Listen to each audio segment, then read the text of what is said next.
నమస్కారం అండి యూట్యూబ్ మిత్రులకు.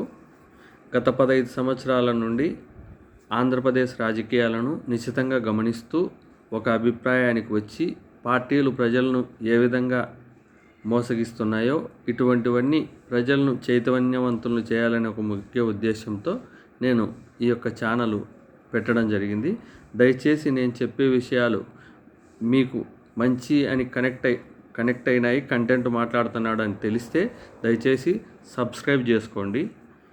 ఇక విషయంలోకి వస్తే, ఆంధ్రప్రదేశ్లో ఎన్నికల ఫలితాలు విడుదలైన కొన్ని రోజుల తర్వాత చింతకాయల అయ్యన్న పాత్రుడు ఇంకొక వ్యక్తి ముగ్గురు కలిసి ఒక సన్నివేశంలో ఒక వీడియో రిలీజ్ అయింది. అది సోషల్ మీడియాలో వైరల్ అయింది. అదేమి అంటే, జగన్మోహన్ రెడ్డి గారు ఓడిపోయాడు కానీ చనిపోలేదు, చచ్చే వరకు పామును చచ్చే వరకు కొట్టాలి, ఈ మాటలు మాట్లాడినాడు. ఇవి సోషల్ మీడియాలో బాగా వైరల్ అయినాయి. ఇది అందరికీ తెలిసినదే. కానీ దీని యొక్క ఆంతర్యమేమి, వాళ్ళు ఏ ఉద్దేశంగా జగన్మోహన్ రెడ్డిని నిజంగా చంపాలనే లేకపోతే మానసికంగా చంపాలనే ఉద్దేశంతో వాళ్ళు మాట్లాడినారో అనేదాన్ని మనం ఒకసారి అబ్జర్వ్ చేస్తే, ఆయన మాట్లాడిన కొన్ని గంటల తర్వాత హైదరాబాద్లో జగన్మోహన్ రెడ్డి గారి సెక్యూరిటీ అవుట్పోస్టులను జేసీబీలతో అక్కడ రేవంత్ రెడ్డి గారు వాళ్ళ మంత్రులు కూలగొట్టడం జరిగింది. తర్వాత ఇక్కడ జగన్మోహన్ రెడ్డి ఒక డబ్బు వ్యామోహం గల వ్యక్తి, లగ్జరీ లైఫ్కి అలవాటు పడినటోడు అనే ఒక ఉద్దేశం ప్రజలకు తెలియజేయాలా, వాళ్ళని పోర్ట్రేట్ చేయాలనే ఉద్దేశంతో రిషికొండ భవనాలు అత్యాధునికంగా కట్టినాడు, ఎక్కువ డబ్బు వృధా చేసినాడు అని దాన్ని పోర్ట్రేట్ చేసినారు. తర్వాత తాడేపల్లిలోని తన నివాసంలో చుట్టూ ఐరన్ గ్రిల్స్ పెట్టించుకున్నాడు, ఒక రాజమహల్ కట్టుకున్నాడు. ఇప్పుడు ఈ రోడ్లో ఇంతకుముందు ఎవరు తిరిగేటోళ్ళు కాదు, సెక్యూరిటీ రీజన్స్ చెప్పి వేరే రోడ్లో డైవర్షన్ చేస్తున్నారు. ఇప్పుడు ఈ రోడ్డు కూడా ఫ్రీ అయింది, ఇది కూడా వాడుకోవచ్చు.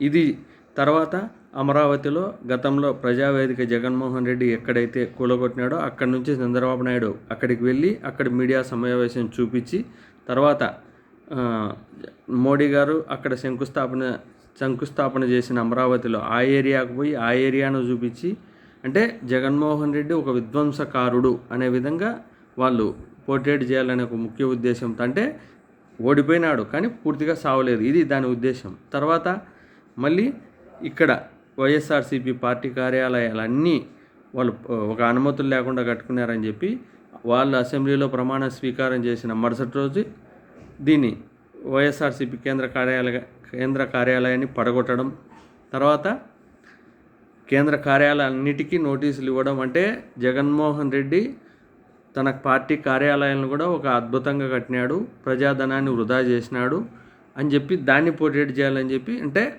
పూర్తిగా జగన్మోహన్ రెడ్డి ఒక నియంత, ఒక డబ్బు వ్యామోహం గల వ్యక్తి అని ప్రజలలోకి తీసుకుపోలేని ముఖ్య ఉద్దేశంతో ఈ యొక్క ఛానల్స్, ఎల్లో మీడియా పని కట్టుకొని ఒక అబద్ధాన్ని నిజం నిజం నిజం అని 10 సార్లు చెప్తే ప్రజలు ఎక్కడో చోట నమ్ముతారనే ఒక గుడ్డి నమ్మకంతో వాళ్ళు ఇక్కడ ప్రచారం చేస్తున్నారు.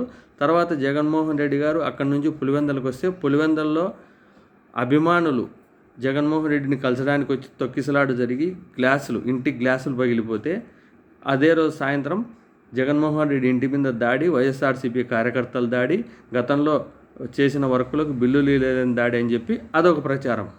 మరి 5 రోజుల తర్వాత ఆ పర్యటన ముగించుకొని బెంగళూరుకు వస్తే, బెంగళూరు జగన్మోహన్ రెడ్డి ఇంటి గేట్ ముందు జోహార్ వైఎస్ఆర్, జై జగన్ అనే నినాదాలు కార్యకర్తలు చేస్తే, అక్కడ ఏమని సైకో పోవాలి, సైకో డౌన్ అని చెప్పి నినాదాలు చేస్తున్నారు. జగన్మోహన్ రెడ్డికి ఎక్కడికి పోయినా వ్యతిరేకత అని ఒక అబద్ధాన్ని నిజం నిజం నిజం అని వాళ్ళు టీవీలలో చూపించి 10 సార్లు అదే అబద్ధాన్ని పోర్ట్రేట్ చేస్తే అది నిజంగా నమ్ముతారని చెప్పి ప్రజలను పూర్తిగా తప్పుదోవ పట్టిస్తున్నారు. ఆంధ్రప్రదేశ్లో ఈ జగన్మోహన్ రెడ్డి అనే వ్యక్తిని ఓడిపోయినాడు కానీ చావలేదనే దానికి అర్థం ఏంటంటే, ఈ విధంగా జగన్మోహన్ రెడ్డి అనేవాడు ఓడిపోయినాడు. కానీ రాజకీయంగా చావలేదు. జగన్మోహన్ రెడ్డిని రాజకీయంగా చంపాలనే ఒక ఉద్దేశంతో వాళ్ళు ఒక పథకం ప్రకారం ఇవన్నీ ఒక ఒక ఉన్మాదిని తయారు చేసిన విధంగా జగన్మోహన్ రెడ్డి మీద ఉన్నది లేనిది ఇది ఈ విధంగా 986 మంది సెక్యూరిటీని పెట్టుకుంటున్నాడు.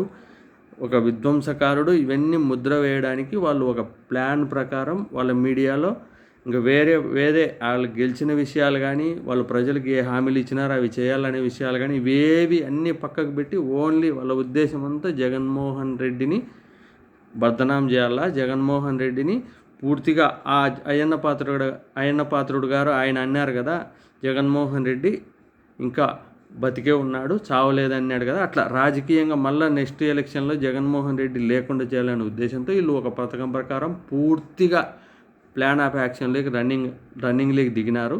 ఇది దయచేసి ఆంధ్ర ప్రజలంతా గమనించి ఇప్పుడు ఈ కష్టకాలంలో జగన్మోహన్ రెడ్డికి వైఎస్ఆర్సీపీ కార్యకర్తలంతా అండగా నిలబడాలని కోరుకుంటున్నానండి.